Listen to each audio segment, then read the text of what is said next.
Howdy readers, I'm Jason, this is Chapter and Verse, and this is my final Shaketube 2019 video. So if you've been following along with Shaketube this year, you'll know that myself, Lukash from Totally Pretentious, and Steve Donahue, the three co-hosts, have been each reading different plays the first 3 weekends in September, and for this final weekend of September, we are all reading the same play and inviting everybody to read that play with us.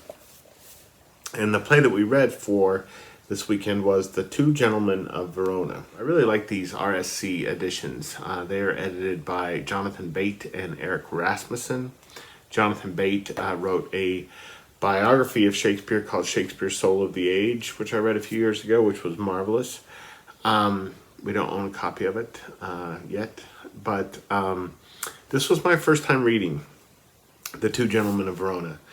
And I went into it, I suppose, with slightly kind of low expectations or tempered expectations, maybe. And I think the reason is this is a play that's not talked about very much. And Steve Donahue, I think in his Time of Athens video maybe, mentioned at the outset that that he's not terribly fond of this play, that he tends to think of this as a weak play, if not a bad play.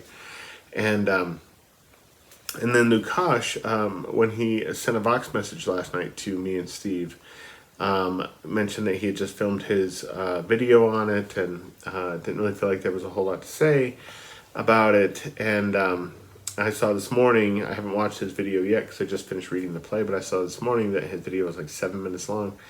And so I was like, oh, there really must not be a lot to say about that play. And there really isn't a ton to say about it, that's true. But I really enjoyed this. And were it not for the fact that the ending feels entirely too abrupt, and not just abrupt, but like a real lost opportunity. When all of these characters kind of find their way into the outlaws' den in the woods. It's almost like Valentine has become Robin Hood. So when Sylvia, the love of his life, and the character Proteus, who had been Valentine's best friend, and the young woman who had been Proteus's sweetheart until Proteus had gone and sown his oats in Valentine's company in the Duke's court, at which point he realized that he didn't want to be tied down to Julia, that's her name, and she's disguised as a boy there at the end of the play. But anyway, so when all of those characters find themselves in Valentine's kind of forest headquarters there at the end, I thought that there was a lot that could have been done that would have been really funny, that would have been really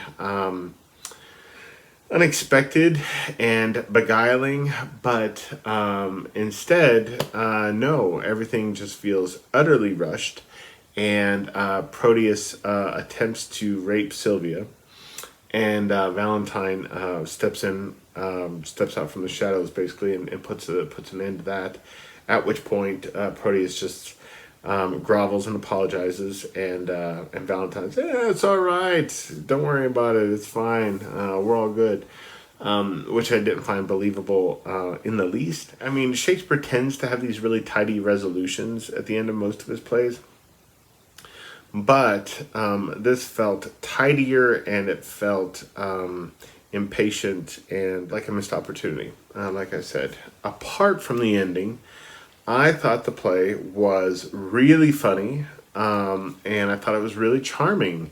And in a nutshell, I mean, it's really basically just about young people who are lovesick and who are behaving irrationally as a result of being lovesick. Anyone who's ever been a teenager, and that is all of us if you're beyond a certain age, we know what that's like. I mean, these extreme emotions. There's one scene in the play where Julia is with her waiting woman, Lucetta, and Julia's just bemoaning her fate, right? She says, "Oh, knowst thou not his looks are my soul's food? Pity the dearth that I have pined in, by longing for that food so long a time. Didst thou but know the in the touch of love, thou wouldst as soon go kindle fire with snow, as seek to quench the fire of love with words. And her waiting woman, you get the sense that her waiting woman is just like, all right, like, cool your jets, like, calm your shit down. And she says, I do not seek to quench your love's hot fire, but qualify the fire's extreme rage, lest it should burn above the bounds of reason. So we have these young people who are just losing their heads over romance, over their libidos, basically. And we have a handful of characters that are trying to mitigate the consequences, I suppose, of this unbridled passion. And it can be really funny. I think the thing that I like best about it is the fact that despite being an admittedly slight romantic comedy, there are passages in here that are just incredibly beautiful, that that rival some of Shakespeare's best poetry, I think. There is, of course, the "What light is light, if Sylvia be not seen" speech that Gwyneth Paltrow delivers in Shakespeare in Love. But then there's also this bit here, which I just thought was exquisite. This is in Act 3, Scene 2. Write till your ink be dry, and with your tears moist it again, and frame some feeling line that may discover such integrity. For Orpheus's lute was strung with poets' sinews, whose golden touch could soften steel and stones, make tigers tame, and huge leviathans forsake unsounded deeps to dance on sands. That's just marvelous writing. All the little poetic devices in there, right? The alliteration, the assonance. It's just gorgeous writing. And the play doesn't have a ton of that in it. But take that poetry, you juggle it with comedic elements in the play, primarily the characters of Speed and Lance, right, who are Valentine's and Proteus's servants, who are both clowns in their own way. One is a kind of asshat, and the other one is just a moron, really. He's a little bit like an even dimmer version of Dogberry from Much Ado About Nothing. And so you take the poetry, you take the comedy, and you take the kind of good-natured, endearing but ludicrous, over-the-top romance of the play, and you have a winner. And were it not for the fact that the ending feels too tightly sutured, it'd be up there with Twelfth Night. I think it's not, but it comes closer than I thought it was going to. So. That's the Two Gentlemen of Verona. And before I leave you guys in this video, I also wanted to tell you about this. So this is a new movie directed by Kenneth Branagh. Came out in the spring, and Kelly and I just bought it on Blu-ray and watched it a couple of weeks ago. And it is called All Is True.